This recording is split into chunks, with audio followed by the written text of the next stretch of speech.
Hi, I'm Jay, and this is Seminole Canyon State Park.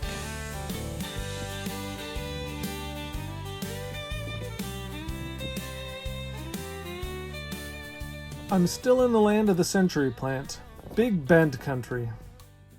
I came to see some pictographs, but for the second time on this trip, it seems like this will not be my lucky day. I thought I was hours early for the scheduled tour, but I didn't know about today's specific closure.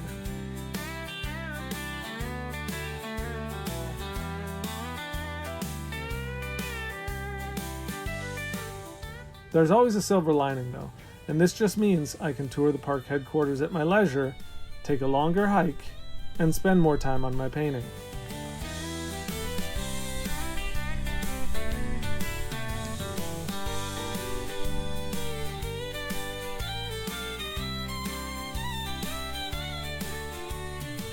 The canyon has been dry this whole time, so imagine my wonder when I step over.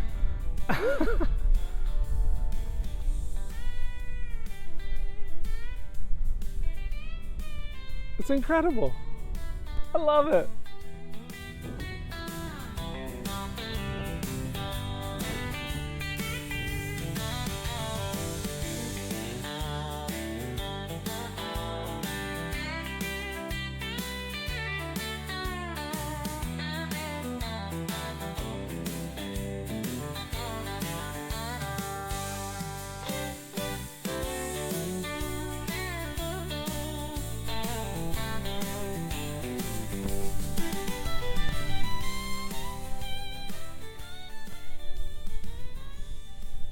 I originally thought I might try to paint that portion of the scene because it had the only glyph that I was going to see today. But I actually think looking back down the canyon in the direction that I hiked might be nicer. Especially this little zigzag. I love how this is all going to be in shadow just in a second. That's kind of good. I got a pretty sweet setup here. The rocks hold my hat. This one allows me to sit and clamp my feet around the tripod because it's windy enough to be blowing the gooseneck. And the palette paper. Have my brushes and palette knife set out here, and these are the colors that I'm going to use: titanium white, yellow, ochre, yellow, cadmium yellow light, terra rosa, alizarin crimson, burnt umber, and ultramarine blue. You can see the shadow is falling across the picture so that when I sit up, my head is on it. That's the only real bummer, but I think we're ready to rock and roll. I might be kind of frustrated with myself later, but I think it'd be cool to have that dark bank cut across here and then leave this section of the map so you can still see the canyon itself, and then paint the canyon fairly small across here with the skyline even being underneath the boundary of the park header. I started sketching out some of the big shadow areas, and I tried to lock in some shapes, like this is a giraffe neck cat maybe, and he's on the wall right about there in the middle. I don't know if you can see him. Then I was drawing this little angry face here. He's got kind of a smirk to him though. He's up there. Looks sort of like a frog. I'm mixing up a green here. It's going to be both the river and the hillside. That's going to be one of the first things that I put in to get some coverage on the painting.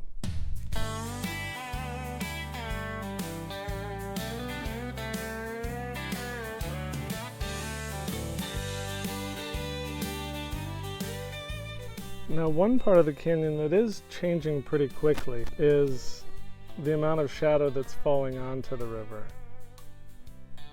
I liked a more clear-cut separation between that bush and the river, and there was a little spot of white, not white, but there was a little highlight right here that was still catching, and there was a little ribbon of light falling through here. It's never an easy decision trying to decide, do I paint what was or do I paint what will be?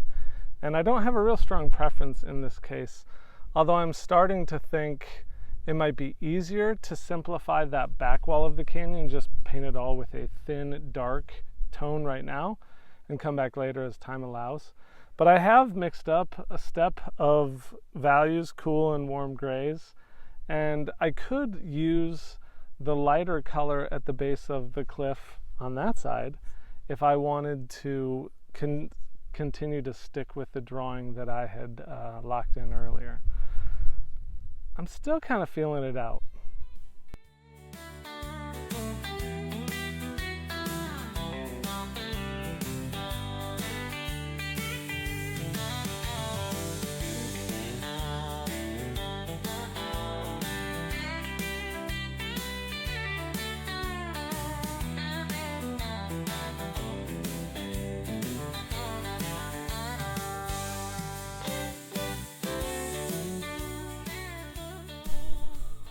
So this is the current stage. I kind of like this, and even though this should probably be darker to push that further back, I like the way that's working.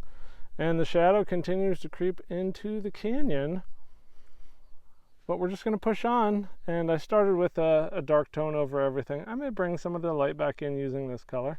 We'll see. I like the cat. I think he deserves to live.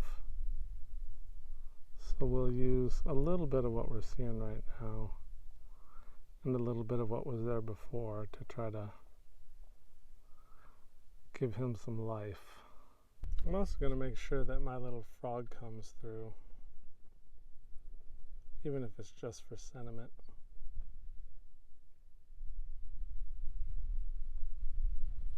This fly is helping out.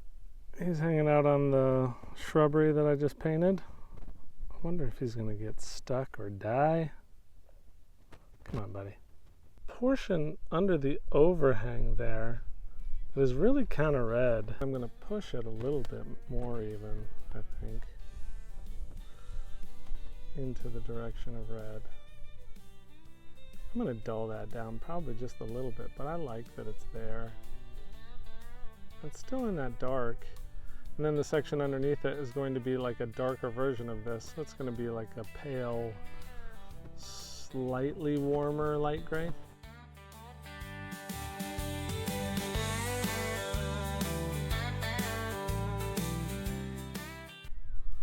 There's starting to be some nice depth in here, and this edge is getting broken up, so it looks a little bit more textured and a little bit more rounded.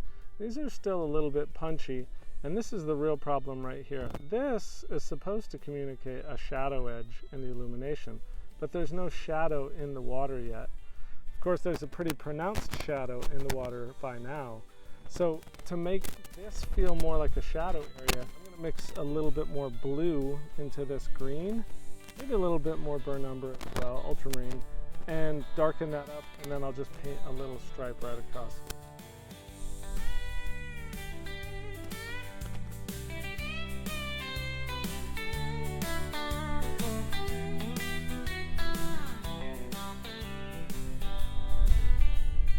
I was focused so much on that last stroke that the wind blew over and I took an absolute bath in mineral spirits.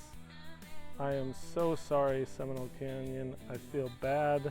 I'm going to clean it up as much as I can right now.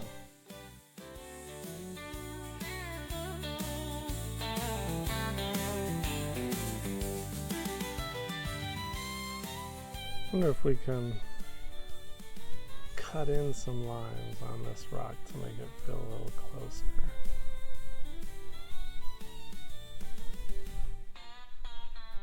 I acknowledge that the river feels a little flat. I'm actually okay with that. The one thing that I don't like is it feels separate, and you can see there's a slight dark line that runs along the bank. So I'm going to put that in there and hopefully make it feel like there's a transition between the two.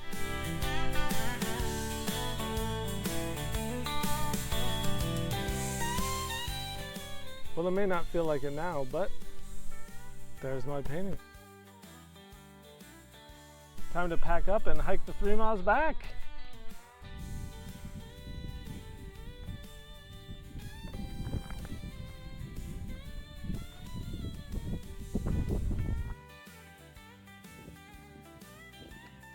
One more park down and one more left on this trip, and it's a doozy. I've been wanting to visit this park for years, and I'm excited to finally get there and to share it with you. See you soon in another Texas State Park.